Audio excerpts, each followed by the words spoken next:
Wait a minute, we're missing a few players. I'm sure they all have. I'm sure they would phone in if they do. Just put it on the floor. There is already another PvP thread installed. No. They'll be there forever. Afterwards, no.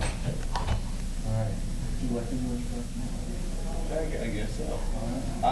So starting with introductions, my name's Harvey Burgess. I am the producer of Vanguard.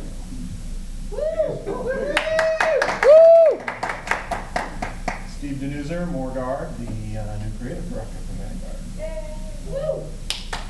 Come on. You've been like attention for Vanguard so long, and this is how you treat the devs. We're in shock. We see all the run out there. Come on.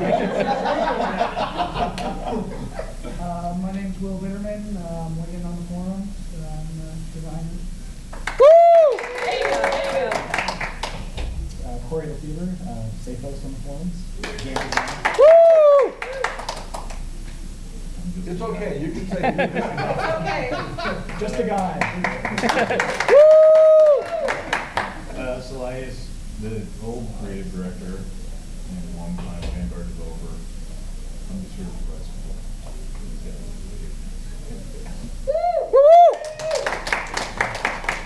So we've been pronouncing it wrong all along. Yeah, it's Elias, with people say silly ass or silly. Yeah, long story about how I got that name, but yeah. When we drunk enough, and I will tell you. So can you say where you're going to be going? I got to put that over. Art director of development wanted to move me over to Three Rounds. Oh, cool. Take the reins over there and kind of help guide the game a little more. Which is exciting for me because throughout my career I've never worked on a game and my kids were actually able to really play. My kids have played PC and Vanguard stuff, but they really dig Three Rounds and stuff. So it's exciting for me. It's an opportunity going out with me. It will be pretty simple. That means they don't have to go on the 3-round forums to ask questions about why the game's doing good. Yeah, the funny thing is my daughter, her first reaction was, can you make everything not cost station cash? I'm like, I think my boss is How old is happy she? about that. How old is she? She's 9, or she's 8, she just turned 8. You don't know how old your kid My is? son is 9. My son was born 2 days after my birthday, so we're really weird April. Sorry, go ahead, what were you saying? I said my 8-year-old does play Vanguard. Yeah. Good stuff. We have some traditional ones we go check. She has language filter on her machine.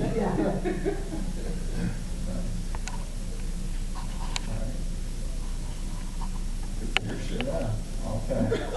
So, we didn't really prepare anything formal. We figured, it wouldn't be 100 people here. So we thought it'd be a nice chance for you to get to know us and ask us some questions. So, while we get started, we would like to know all the deep dark secrets. Go ahead, Thomas. Ron is our EIP. So when is stairs going to be fixed? Stairs. That's Translate, sorry. Yes. So one of the things in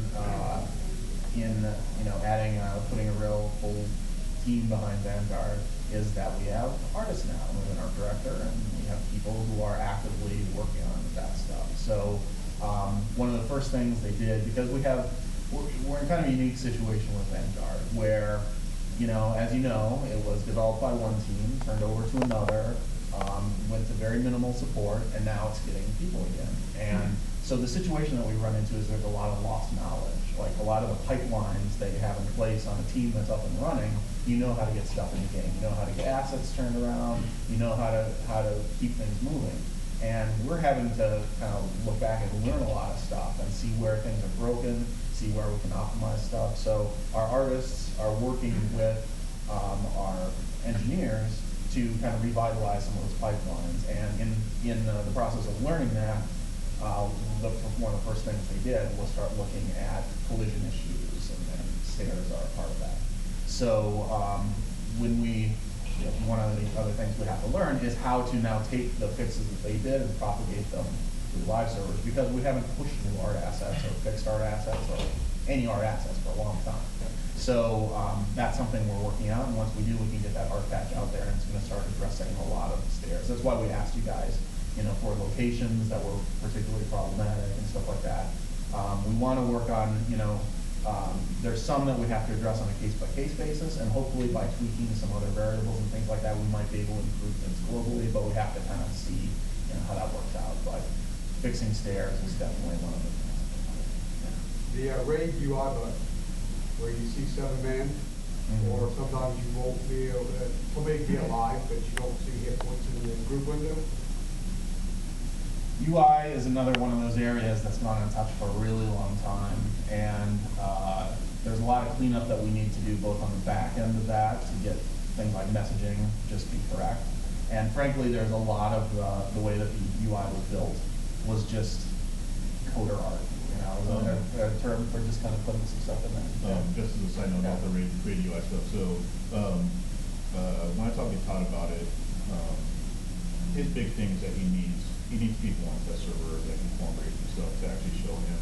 I know you guys have submitted like here's how it happened, but he needs people on test server. That's generally one of the big things that prevents him from really reproducing all this stuff. We don't have enough people in house to get people going. And obviously, you guys are more knowledgeable and more capable of running raids and stuff. So that because these things tend to happen when cases where we can't reproduce it, just you're running on a raid and raid UI gets screwed up. Yeah. It's not a consistent thing. Sometimes you go. That's the worst type of bug, right? Intermittent bugs are just a pain, but once you find what's happening, you're just like, oh wow, I can't believe we missed this. So I know that he and I were talking about it a lot because Todd is really hardcore about the UI functioning and being responsive and just not causing problems. And he's made some good improvements, but this is one thing where he really needs help. I know you guys have submitted steps on how to reproduce it, but the good thing is that Todd is the guy who implemented raid stuff in Vanguard when we first moved to SOE. So it's good that he's familiar with that code. He might shoot himself when he looks at it. But he's familiar with it, and he's a lead programmer right now, so that's good news. Typically, we have an opportunity to bring 12 or more people over to test all at one time. It's either after we're done raiding for the evening, or in the case of our Aussies and Heroes, what is before our normal work day for you guys. So the only time we really have lots of people on that are done doing something and, hey, why don't we all go do this, is when you guys aren't working. And that's been an ongoing problem. It's like, okay, well, let's schedule something. We can schedule something one time, and 2 people showed up. But it was, again, during prime time for everybody else. So one trick will be is to say, hey, let's go ahead and set a time that needs to be, if it's 8 o'clock at night Pacific, if you get 30 guys on at 8 o'clock at night. And Luke and I are guild leaders from one of the top rating guilds on the server meeting tonight. We're happy. I can trip you. I can also know you. Just say no to no. We're happy to say, okay, plan something and just look at the guild and just say, this is what we are doing tonight. We are here to do nothing more for the next hour than to create the raid, break the raid, chunk with it, do this with it, do that, to help find that code. It just takes somebody reaching out to us and saying, hey, we want to work on this. Do you have 12? Look, I got 5 people in guild, and between those 5 people and myself, we can almost fill a raid because they have 2 accounts, 3 accounts, 3 accounts. We can get enough people on to help do the things that we kind of know cause those, like adding somebody to the group while somebody else is rifting to try and find that. We just need to set up a time with somebody to do that when we can get the majority of our players on. Yeah. I'm happy to take a raid night and say, this is what we're working on tonight, because while it may not kill a Shendu, it may not kill a war golem, but if the end result is that it's fixing and getting rid of some of those bugs, then it's a very successful night for us. So it's just a matter of, and I can give you my card. I know that Will and Corey both have it. Send me a text, shoot me an email, and let's plan something. Let's fix the game, because this is the best game that's out there. I mean, it's a beautiful game. It's dynamic. It has something for everybody. And I think fixing some of the small bugs like UI, which are very frustrating, will really go a long way to help the game overall. For any type of raid level test plan, it's like schedule it. Before the scheduled date, do a copy, so everybody can have the characters there, and then hope to how everybody shows up. Yeah, I think the biggest problem is that, from our side, and I know Will's really diligent about trying to get stuff scheduled. And if you guys, I mean, if it seems like it's not, it's very frustrating for us internally to not be able to get you guys in to see this stuff and make sure it goes out good, especially for Will. Trust me, you know, several times when people just didn't show up to something. So I think it's really. Thing, though, it always seemed to me that when I saw Lee and I talked a couple of times by the forums about scheduling something, but it was like with 3 days notice, and there isn't a copy happening. So I was going to go into that. The copy, we can copy literally anytime. Whenever someone has brought up something or we have something scheduled, I'd go to Todd and say, just run the copy. Like, seriously, a copy can happen at any time, but in general, whenever a test is updated, a copy is run. The problem is that copy doesn't always work. It's a really old script that's used. I think Todd's, he's put duct tape on it here and there, but from our point, we'd rather have Todd working on more important stuff than fixing character copy, because it works intermittently. And really, most times we just need warm bodies. We just need a character. So if your character's not there, but you want to help, it's just a simple thing to send someone a text, hey, I didn't copy my character, but can you slow me up and just throw these items at me? When there's a lot of people doing that, it can become a pain in the rear, but in general. For the love of God. But in general, it is a situation where most of the time we see, for the raid bug, we really just need warm bodies. We see people that are doing what stuff. that's It doesn't really have to great, be done on test, though. Can you, since like the Europeans, I am in the European Guild, we raided around 2 o'clock in the afternoon East Coast time, which is about 11 o'clock your time. That's your prime time for work. And I know that Cobra does the same thing. And I know they have at least 12 or 24 minutes. Does it have to be done on test? Can it be done online? The problem is that for us to go on live and test stuff, it's extremely unprofessional. We're trying to give you a good product. And for us, I mean, we've done it. I mean, I've been in game, I've talked to guys that test stuff on live, response stuff. But for people who don't know what's going on, people running by, stuff starts happening, favoritism, things like that. The devs are helping us build whatever. I mean, which happened recently when I went and had Core and guilded with Core to watch what's going on with Golem and moved to another zone. I mean, I had people going crazy on me, showing favoritism. Why aren't you with our guild? Like that type of stuff, it really is very unprofessional. And when you're coming from a standpoint like me, who's given so much of my career to this game, it saddens me when the players feel that Vanguard's been beat up, but at the same time, hands are tied, and it's like, man, I can only test this stuff on live, but it makes Vanguard look like that shoddy game that we're trying to get rid of that in. That's understandable. Can you do it though, not under the tag everybody knows you by? Sure, but either way, if someone walks by, like I said, it's something that we've done before, but it's really, it's not acceptable as a normal. You come help me crash a chunk and I'll go out there and do stuff for him, or, I'm like, we have an extra spot, just stand over there. Stand down the hill where you couldn't possibly do anything. I think it's part of it is definitely the onus of like raids, because that's seen as the real elite thing, that anyone's really sensitive to any like appearance of favoritism or anything like that. If it's something like, hey, can you just help me do this one thing, it's a lot easier. One of the other things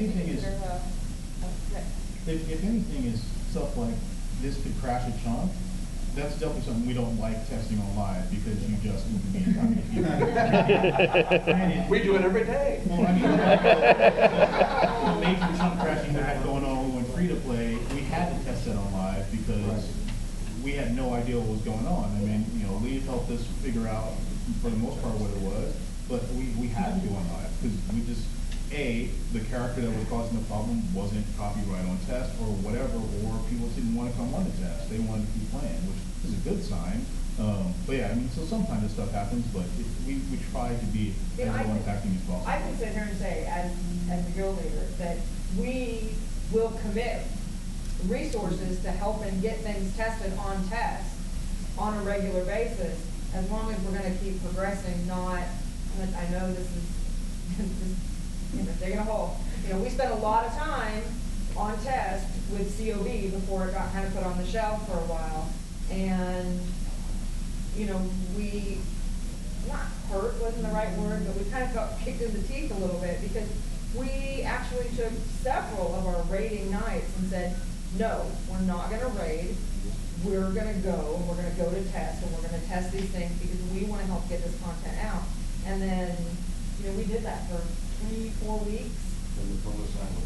Yeah, and then the phone silence. That was Well, actually just not, that was beyond the dev team's control. And you guys can blame me for COB not going out. I mean, when I came back, it was a focus on free to play, and I didn't feel that we would have enough time to release something And that was that's, gonna. and that's understandable. I'm saying this is the reason kind of why people may be hesitant to spend any amount of time on test. Yeah, we definitely have a sordid history when it comes to test server.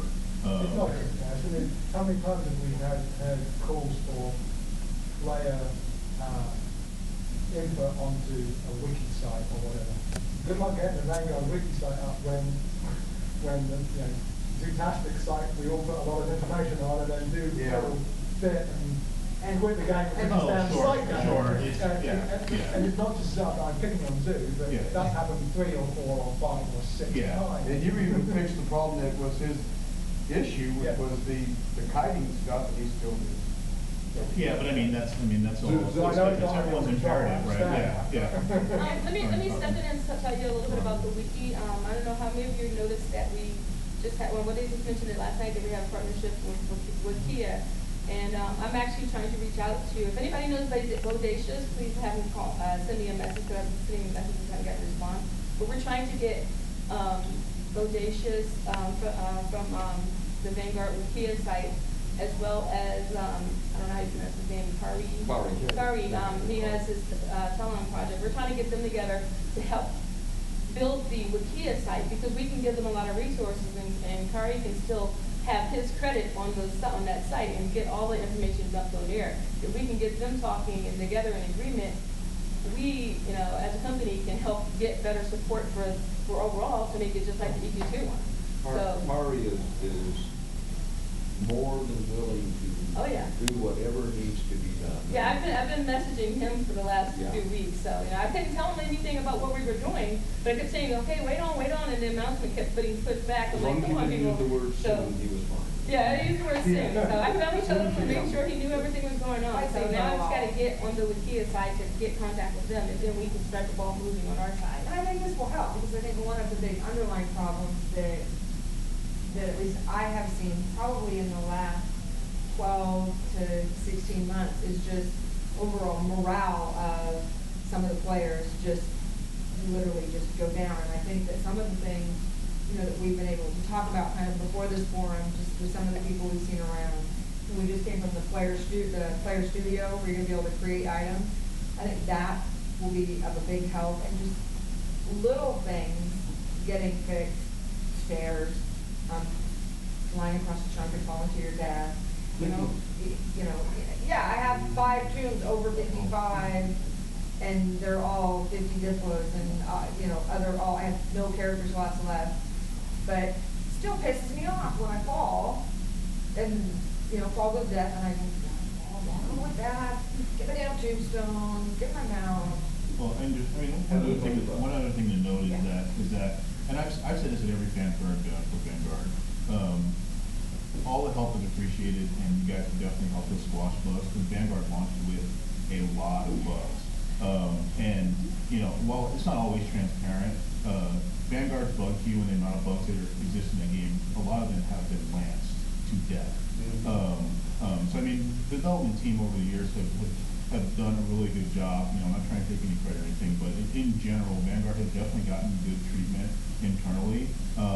But regardless of that, you guys always have to remember that some bug fixes are just not going to happen overnight. No matter how much help you give us, sometimes it's just not going to happen right away. Like Steve pointed out, stuff like hard stuff, we don't even have a working pipeline. You know, when, you know, I suffered through it trying to convert over to free to play, and Steve's got to suffer a little more until it's all worked out. But there, things like that are going through new bugs, some bugs are getting live quickly. And then, you know, from a design standpoint, you know, Todd would come to me and say, hey, I want to fix this by doing this. Okay, you can do that in 5 minutes and it'll be really simple, but here is the effect on the game as a whole. So we cannot do that. We have to figure out some other way to do that. And that generally means going back to the drawing board or design coming with a solution that takes this much time, but we have this much time to do something else. So it, you know, please remember that bugs are not going to get fixed overnight. Not everything's going to get fixed overnight, but we're still trying not to.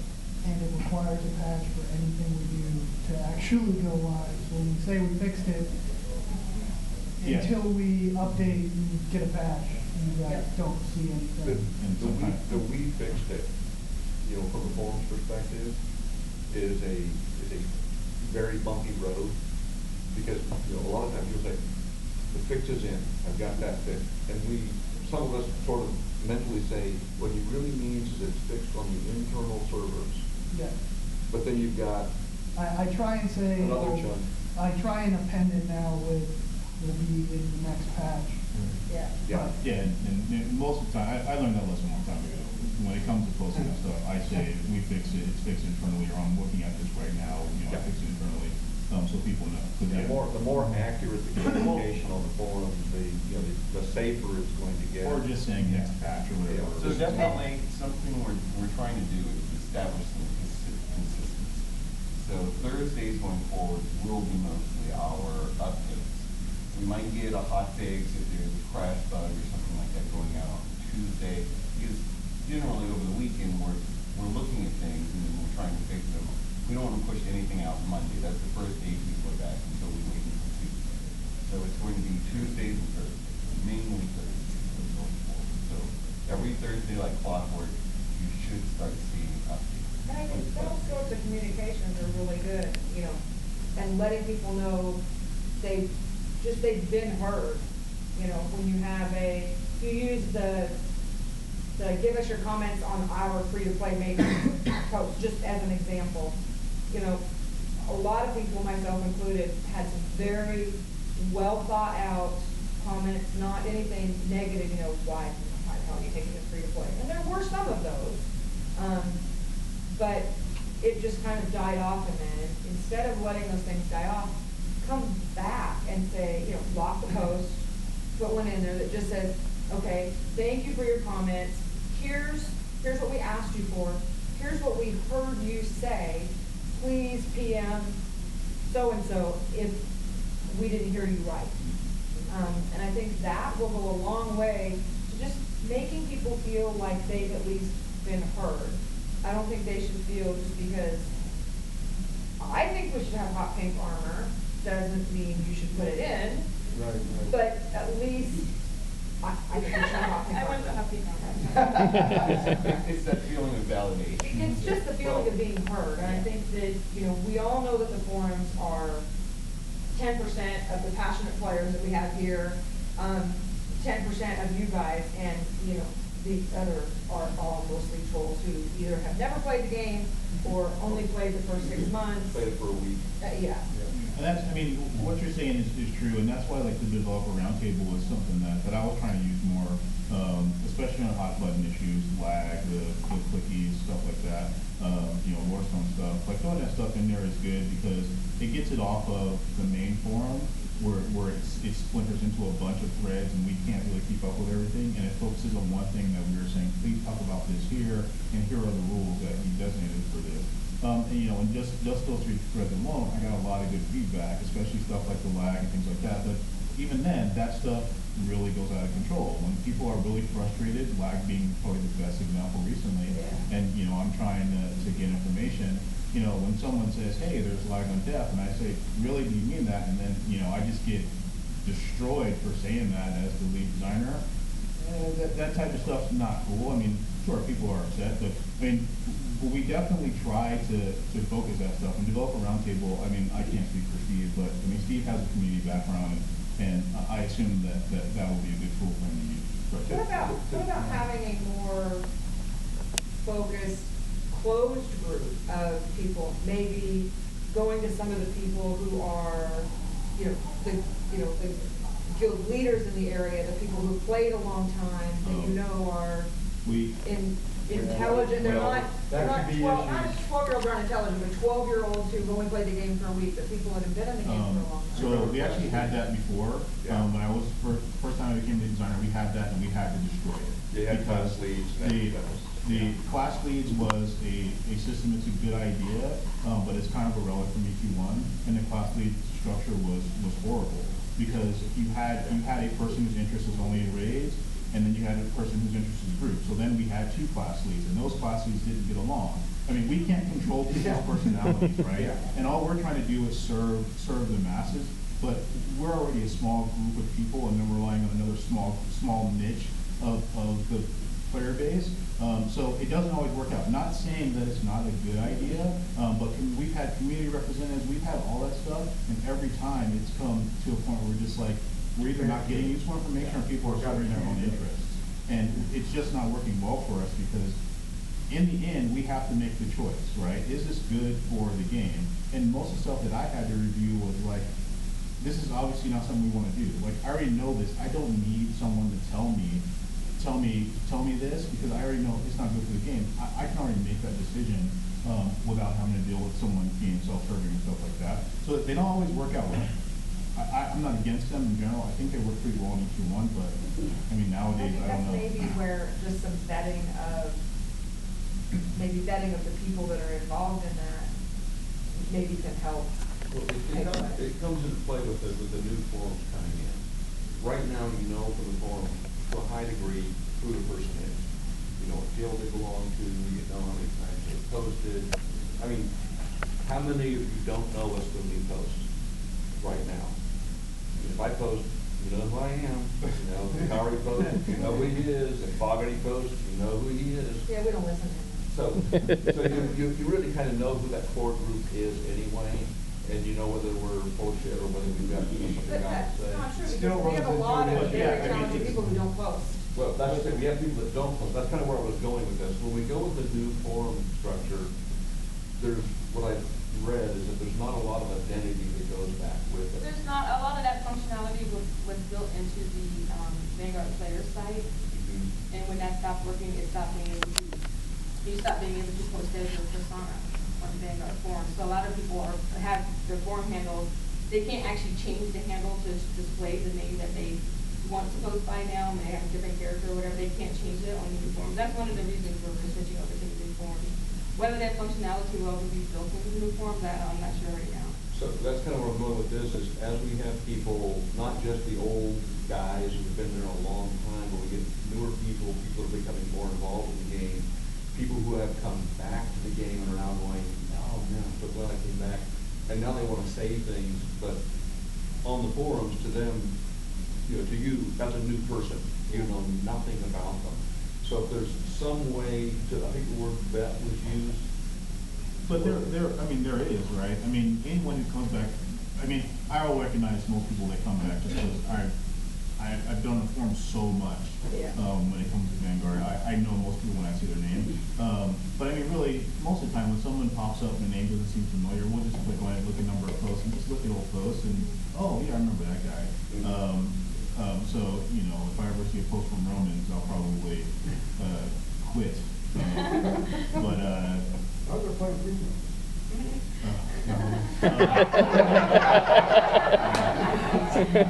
Are you saying that because you want me to come back? I can start it as a rumor. But yeah, we definitely recognize the names, but I mean, it still is, like I said, new people are coming in. There could be someone who posts one time, like, who did that? When the lag stuff started happening, someone who's been a long time player, just started posting out of nowhere because they're really frustrated. That, I don't remember the name, I don't think it was Fogarty, but that person, I just remember reading the post and I'm like, wow, like, okay, this guy has some really cool stuff to say, and it's unfortunate that he doesn't post more often, but it took this extremely irritating thing for him to come to the forums and talk to us. You know, that's why after free-to-play went out, we were on live, we were talking to people, and, you know, before I went on live a few times and just announced people, hey, I'm here, you know, tell me what you want to hear. But even in that case, people are like, I don't want to talk, I just want to play. Like, that's it, I want to play. Still, so there needs to be other avenues for you guys to the give best thing you feedback. did during the first 2 weeks of free to play was stand there and Yeah. talk. And answer questions, and that's basically what it was. Best thing you could have done in that situation. And Brad was there for, you know, a day or two as well. Mhm. Basically just took a beating Yeah. and Trust me, I've had plenty of them. and people basically said, okay, you know, yeah. There's still lag, I still die on a chunk. But, Yeah, yeah. and it's unfortunate. I wish we could do that every day, but I mean, obviously we had to scale that back. But that level of dev attention is something that I really dig. I like being in game. I like. The GM stick. Yeah, it's fun doing that stuff. Yeah, one of the things that when I started at SOE back on Community MVP2, one of the things I really wanted to do was help show that, you know, a lot of, whenever there's problems in games, people say, well, SOE did this or SOE did that, and I really wanted to put a human face kind of on the dev team and you know, show that, hey, these are just people who love making games, they love the job that they have, and they put that passion into it. And you know, so that's, you know, I definitely still want that for Vanguard as well. So you know, you can expect me to do the same kinds of things. And obviously, like Salim said, I have that community background. I love the forums. I'm going to be, you know, I'm excited about the new ones and stuff. So I'm going to spend a lot of time there and just come in game and see how people are doing. And you know, I'm hoping that those people who, you know, who feel intimidated about posting or whatever, maybe they see me in game and just want to say something. And it doesn't have to be about anything that's a huge issue. They can just that sense of that someone is there and that someone cares and someone loves being in this world and doing stuff. Hopefully that helps and just get that feeling of reinforcing, you know, hey, we are people who care about this stuff and want to help you guys. Now, one thing the producer can't do in a podcast ever again is say, I have a couple of characters that are level 20. Yeah, so I mean, the unfortunate thing is, and when we did the podcast, and you know, I said, hey, I don't have a 55. I knew I was getting skewered for that, but I mean, it's. But that was okay. That was bad enough. But I've had a couple of level 20s. Well, that was Andy Sykes, and he had been on the team, and he hadn't been on that. Yeah, he had just come back. He had multiple level 20s after a couple weeks, which is. That's even worse. You know, a question? Yeah, I don't raid. I'm starting new characters and leveling up kind of slowly, doing the content. Absolutely love it. But one thing I've noticed is it's really hard to find a tank for groups. And I'm wondering if you guys have any ideas on why that might be. Just tanks get solo where they stay. Well, Paladins used to do it, but what are you using? I mean, what are you using? What avenues are you using to find tanks? Is it just A lot of regions say, you know, for tank. Started a guild and we've got about 11 players now. But Afterguard. Yeah, we've been shouting a lot. What time do you play? Various all through the day, but Pacific Standard Time. It's on what? Pacific Standard Time. Yeah, the missing tanks at low level problem ties back to the fact that warriors don't solo well. Yeah. And so people don't want to be warriors. I don't know. I had a blast. One of my 50s is warrior, and I had a blast. Warrior is probably my second favorite class. I love warriors. I had a blast level.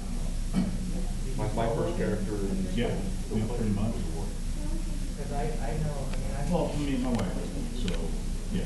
well, see, when I came back, I actually deleted almost all my characters and just started playing the shaman because I could get groups and Lev actually helped me a lot, doing a lot of quests and stuff, but I've hit a point where I've got an awesome guild and then fellows all, and they'll come get me through whatever, but I don't want to play that way. And they'll bring my 55 and just slaughter everything I follow. But it's like, I'm 48, and I feel like I've got one quest that I'm working on, which is the Griffin quest. I've got nowhere to go, and I just run. And so I stopped playing. I mean, I show up once or twice a week, and I try to do stuff, and everybody's like, well, I'll drag you through this, but I don't want to be Then you stop. Yeah, and it's important. I mean, Vanguard really shines when you're, you know, playing in a group at your level and going through one of our awesome dungeons. but I mean, I hit like 45, and it's like, okay, well, you can work on swamp armor, well, my guild just looked me up with a whole bunch of rare armor, so I don't need any swamp armor, and I just been like, what do I do for 5? There's loads of stuff that's getting that 45. I've done a ton of quests, and I've done a bunch of dungeons and stuff, so I mean, it's like, But I think XP that- is just all, you know, I'm Yeah, not but that depends on. It does seem to stop about But level 40. so what are you trying to say? Are you saying that the experience curve is too steep, or no, I'm just the looking amount at of the content? groups, but everybody's like, well, I have a whole bunch of 55s, I don't really wanna do swamp armor again, I don't wanna do this again, I've done it 50 times, and so, you really, I mean, I have a shaman, I can pretty much kill anything, I'm excited about that, I take on whatever. And, but it's not fun to just grind out. I like questing, and I'll quest all day long, but I've done pretty much everything I can find, and the wiki is like pretty empty. I'll give you a good news answer. And we're seeing it over on Unleashed is we're getting returning players, and a lot of the new players are all into their 40s now. Oh, then maybe that's it. 'cause And I've that's done what's my happening for is so they're- long that I'll never get out of this. But are you saying that there's not enough solo content? Is that your main, I don't your need core solo point? content, I can find human beings to group with. Oh, okay, yeah, so then I grew the up on least point. EQ1, I don't need the solo, I'm happy with the group. I'm sorry, I like, personally, I like groups. I think grouping Yeah, and Vanguard is shines what when it comes out. an MMO should be, is a forced grouping kind of thing. It is, but then you go into a zone and you Yeah. get into, I've never been to this dungeon before, it's on an island, it was awesome, and we're running around. Is Intimate? Yeah, we picked up the quest to go kill the guys, there's a group of level 55s on the team. Okay, so that's also part of the problem, because we re-itemized stuff, so people, a Yeah, bunch of I high know. levels were in there farming stuff, Yeah. which I guess proves the point that if it's good loot, that's where people will go. Why not make it, what, make it I mean, unique? But part of the thing Make is what you you need. say, The arm. Farming Quest, and I can. Or you can only have one. Because- Almost like EverQuest did with no drop line. But it shouldn't be, but that depends on where you're at, because I have characters that are Some of those items are tradable, purposely make them unique, so down you to can level cool. 12, 13, 14. Well, then you can only have one on you at one time. 25, 40. But regardless, they still farm it. Yeah. Um, But there is a push right now of players that are all pushing into that 45 plus range. Groups are going to be easier to find, but it's hard right now because too many people are still saying, well, I'll just bring my 55 over and finish that for you. Yeah, I mean, and that's an unfortunate situation, right? I mean, we can't, I mean, the best thing for you guys, and we'll jump in front, ask a question, but, the best thing is, I mean, if you guys wanna sell Vanguard, then you should let people experience Vanguard where it is best. And And, we you know, try not to over, do that. and over the years, I've definitely invested in what Vanguard is. I put content in that was really challenging, and stuff like that, that required you to spend some time in group, because that's what Vanguard is about. It's an homage to ET1. I mean, that's what Vanguard is trying to kind of pull out, but still make a game that can, you know, survive and be contemporary. So I mean, the best thing would be, instead of bringing a 55 to help new players, you should drag that 40 or 35 or whatever and just run with them, which, not saying you guys aren't doing that, but that lets them experience the game, and you won't have situations like what he's describing over here, but just play games with them, play with them at 45. And that's, the mentoring allows us to do Yeah. that. Yeah. I mean, there are some things. But if you're somebody really needs- overpowered when you're mentoring. Yeah. You're still able to demolish stuff. Yeah, But but it's you should just also a drag problem. people from, I ran a Right, group, right. for example, on the other day. I just mentioned down my rate. And yeah, some of it was throwing my head against the wall because someone wanted to just ignore the traps in the temple and whatever. Okay. Yes, you are a little overpowered, but Yeah. not. Is there any way to scale Oh, no. it just a little bit down more? You are very overpowered, Yeah, that's okay. especially if you are 55, venture down and you're using Pantheon armor, things like that. Yeah. You are Okay. very Yeah, overpowered when I you follow venture down. 55 rows, and I don't think that guy stops. I mean, Yeah, you. I don't have to heal, he just runs through. Yeah, the post 50 threshold when it comes to power is significant. You know, and if I could go back in time, I would have made sure that we spent some time focusing on mentoring when it comes to that, because we definitely increased the power curve significantly when we did the level. The next hurdle. Giants Makers Giants Makers. has been, Smackers. Let's see, When how this goes now. I started Vanguard, it was pre-order with the gaming community I was a part of. Now, when games first come out at launch, especially MMOs, I expect them to be a bit buggy, but those people fell away almost immediately because of the bugs, and I was left on my own playing Iraqi Paladin, which was fun for a while, but eventually, you know, I'm running around and everybody's like 20 levels higher than me, and I'm by myself. It sounds like you put a mentoring system in there, but also, I'm like him, I don't like being drug along by somebody that's, you know, just overpowering the content either. I like the experience of content. I mean, that's one of the things with, I mean, the primary thing of MMOs, right, is that it's a social experience. And so, you know, honestly, a lot of the problems with, you know, I can't find a group, or these, you know, I'm being dragged through stuff, is solved by getting more customers in. So that's like one of the things I was getting at in my post, talking about the balance between, yeah, we have these high-end issues that we really need to take care of, but we've got to make the game better all throughout so that people who come and try the game aren't bouncing off in the way that you do, because, you know, it's the same way. When Vanguard first came out, it's the kind of game I wanted to play, but when the performance is so bad or there's so many bugs that just get in the way of you enjoying it, then people just quit. And so what we want to do is make it so that you don't need to think about that stuff. Like, the experience of playing the game is just smooth. It just works the way you expect it to. The classes are fun. Everything's responsive. And if you do that, then the bugs don't enter into your mind. And then it's all about the content. And then it's on us. Is the stuff that we're making good enough? Is it fun enough for you to want to stick around and play? And then if people are coming in and they're experiencing that, and those people are sticking with it, then the social aspect starts taking care of itself, because then there are people around that you can group with that are of your level, and you can experience this stuff for the first time together. And that's the best way to experience a game like Vanguard, that has so much to do with, so much richness to it.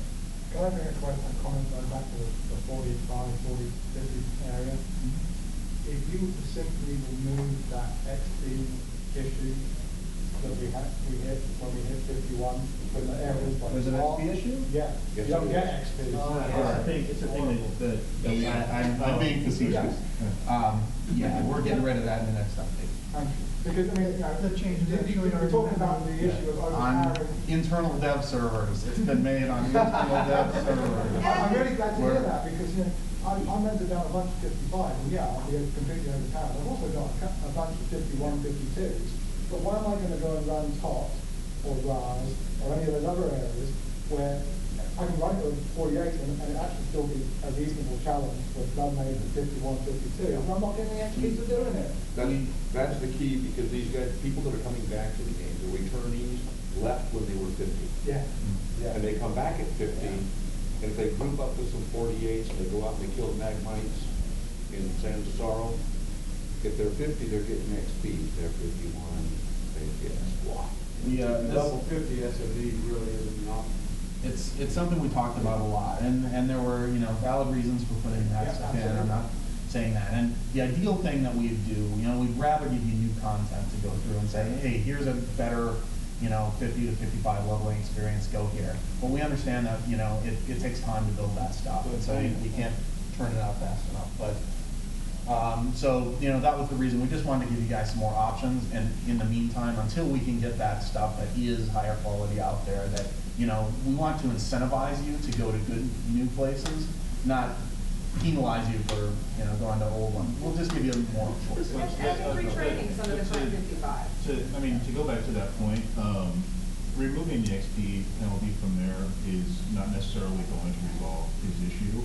You are still very powerful post 50. And the core reason for that XP change was you know, when we did the level increase, I knew what was going to happen. I knew that people were going to find every XP exploit that they had been saving for a level increase, and they were going to use it. And we found them. You know, me and Lenny sat on servers all day for weeks, just following people around and finding, you know, every XP exploit, and we had to make a choice. So at this point, but I mean, just to say that people slaughtering stuff is still going to happen. So his experience of being dragged through and things dying super fast will still occur. It's just now, I mean, maybe more people are willing to do it, but in general, I don't think that's going to resolve. The key issue is just fighting at 48 when it's actually challenging for you, because at 50, especially just having warehouse raid gear will make pretty much all that stuff trivial for you to do. Why is there such a penalty for level up? It's not a penalty, so what happened, and, not saying that That's it's the. semantics. It's not, like I said, it's not, it wasn't the greatest solution in the world, but it was something that, it was a decision that I had to make dealing with the game that I had, right? You can cut your XP and say, I don't wanna do this, I experienced everything, or you can say, oh, I'm really sorry you hit this. I mean, that's. Because what would have happened had you not taken it out is you would have had people that go out there, slaughter the entire zone for XP, and then people wanting to come through it to actually do the content at the proper level, they would have had nothing to feel to do the class. And also, like I said, 50 to 55 was a major power increase, so we had to be careful because if we didn't do something, people would have been 55 overnight. And so, some things had to be done. The XP curve post 50 was, when it launched, the XP curve post 50 was large. It was insane. In Path of Least Resistance, people are going to go find exploits. So, I realized that was a mistake, and we made changes. And, one of the big changes that I had to make, really at the time, I feel like I had to make, was reducing the amount of XP that's available in areas where I know. So, if you go to Pantheon's 6 dot of about equal level to something that's in Raz, the Raz mob will die in 2 seconds, whereas the Pantheon mob will die in 30 seconds, because it's that powerful. But the Pantheon mob and Raz mob give the same amount of XP. So when we're looking at, okay, I can go here and kill five of these in the time it takes to kill one of these, what am I gonna do? I'm gonna go here, I'm gonna do this content, but then at the same time I'm going to complain that this content that from my point of view as a player, I feel like I'm forced to do because the easiest XP is not rewarding me correctly. We want you to go stuff that's rewarding you, also is challenging, and showing off Vanguard in its best light, which is in grouping. So I mean, it's just a lot of things that came together at the time, and this is a long time ago, and like I said, definitely bad choices were made. And before I left, we talked about this XP thing, and it sounds like Steve has decided to pull the trigger on it, which is definitely a good idea. I don't think it's bad, and when you talk power for me, to give you an example from a healer standpoint, so my main 55 Poda-geared ogged out is a blood mage. Before we went up, when I would hit my AoE crit heal, I would heal everybody in my group for 3,000, 3,500, maybe 3,800. Now, I'm at low end at 6 grand, at high end, I'm at almost 9 per player in my group. Don't mess with my blood. She can even, she can even Do not you work. I will come and get Different you. topic. I was wondering, is there still a particular reason that there's different, like instead of having a global chat channel, just having regions, say, where, if we're looking for group members, they might be in Vestra, but, they're still willing to come to Kojin or whatever, What you're asking, why there's not global chat, or why? Yeah. Why there isn't. Why isn't there global? Why is it all regional? There is a global chat. No. No. It's all based on the content. Actually, player main channel. Right, you can make your own Player main channel. channels are Yeah, global. Sorry. So like there's a crafting channel, that's global. Is there like a looking for group channel? You can create a Oh, I'm group gonna make channel. one. Yeah, but then everybody would know. But only those Actually, that join the there channel. was one at one time, there was players that Yeah, were doing their own. It's still there. That's one of the things I wanted to get your feedback on, because I know that, on the one hand, the reason that those were in, I believe, is to give a sense of, community on each continent, and to make people feel like, hey, I've chosen this race, I'm in this thing, but, especially with the population that it is, there's a usefulness to having a global channel that's just the default channel that everyone can talk to. Just So- make it optional. I personally, I prefer to have the regional chat. If you've got one for crafting, you've got one for Diplo, just create one in game that the game will recognize as they're looking for a group chat. But there's also looking for group tool.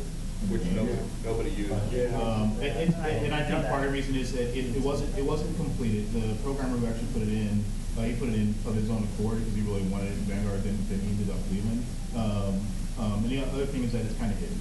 It's When not easy to find. it got put in, the default was, I am looking for a group. Right. Yeah. Oh, yeah, that's right. That's right. I put in the bug for that one, I believe. And I lost that fight.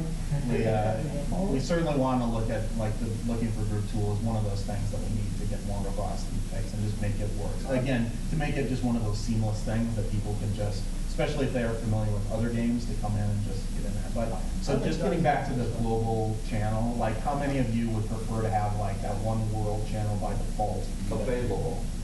Well, Available. so this is the thing. So we either would have to make your region one default or the global one default. And obviously for like experienced players, having the region one default to be what you're talking to Experienced players is already know how to good. pick the ones they Right, want. so that's So- why, to me, it makes more sense if we were gonna do it, have it be the default for the global channel for everybody to be in. It's obviously And gonna that have an would, impact yeah, on the that existing would, community. as long as I can turn it off, Okay, I'm happy. okay. Okay, because it's just, Yeah. you know, Yeah, you- but, Okay. well, the other drawback to that is, and I noticed it in EverQuest, I was a huge fan of the OC chat in EverQuest because it was all zone-wide. Yeah, But now they've gone to a global one, but then nobody uses the OC chat. yeah, well, but those were the days when you could, you know, you'd run to, common lands and sit at the tunnel and there'd be 90 people in there. And Yeah, we talk if about that it. was, So- see, I don't, I just, I don't know, personally, I would Yeah. rather prefer just have regionals. And if you were looking for a group in Terrestra, then you zip over to Terrestra and you go, and you say it there. I mean, Yeah, if you use the free rift, it doesn't cost you any money, so you can just hop from one But thing. I think we realized that you want a new company called Terrestra.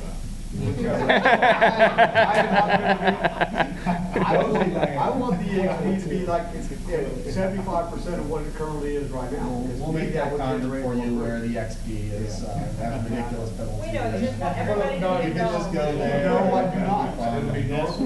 That's number one. Well, I hate to have us end on this note, but we've hit that time. So we thank you for joining us today. Tomorrow we've got another panel where we'll be talking about the direction of Vanguard, getting a little more into specifics on where we're going with this. But as you guys know, we're definitely a team. We're here. We're helping. We're definitely going to continue trying to communicate with you guys and take care of a lot of the issues that will make Vanguard an excellent game. For those that weren't here in the very beginning, some of the stuff that we have been doing today, we launched on Steam. So, yeah. Be nice to those new players. Make them Yeah, really. welcome. That was Make a them great feel play. welcome, and we'll see you tomorrow. Thank you.